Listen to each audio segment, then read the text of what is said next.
Hello everyone, আসসালামু আলাইকুম। আশা করি সবাই ভালো আছেন। আজকে আপনাদের সাথে শেয়ার করব ম্যাঙ্গো কুলফি বা আইসক্রিম। একদম সহজভাবে তৈরি করার চেষ্টা করেছি।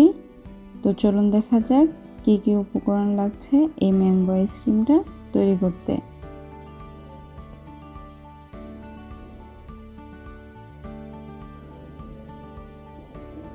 প্রথমে লাগছে এখানে ম্যাঙ্গো। আমি কুচি করে কেটে নিয়েছি।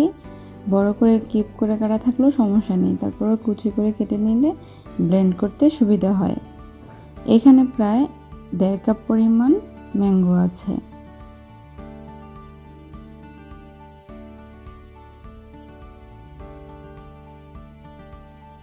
এখন ম্যাঙ্গোগুলো একটা ব্লেন্ডারে ঝাড়ে আমি নিয়ে নিচ্ছি।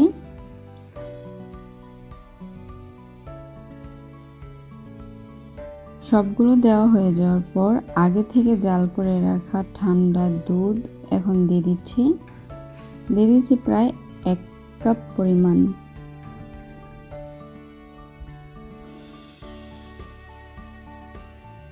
এখন দিয়ে দিচ্ছি 2 টেবিল চামচ পরিমাণ গুঁড়ো দুধ।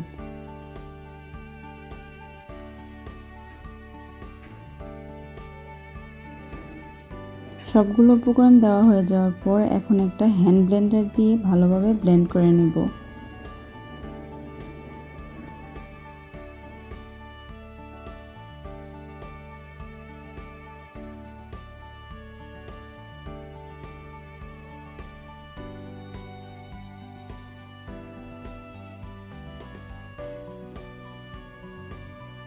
এই পর্যায়ে ব্লেন্ডার করা প্রায় শেষ।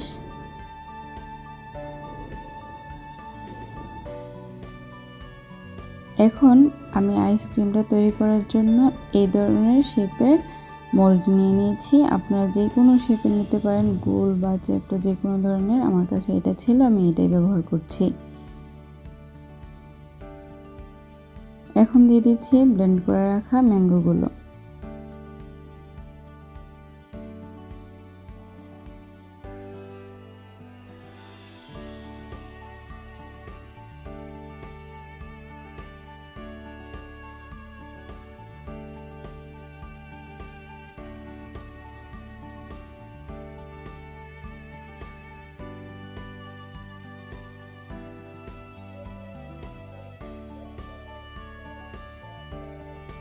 সবগুলো মোল্ডে এভাবে ঢেলে নিতে হবে।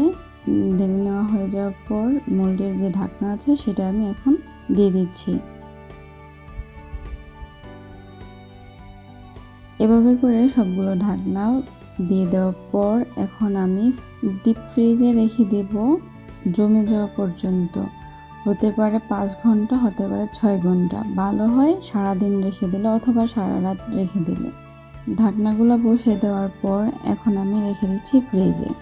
আমি প্রায় 7 ঘন্টা ডিপ ফ্রিজে রেখেছিলাম এই আইসক্রিমগুলো। এখন বের করে নিয়েছি। দেখতেই পাচ্ছেন কতটা সুন্দর হয়েছে, খেতেও কিন্তু সুস্বাদু হয়েছিল।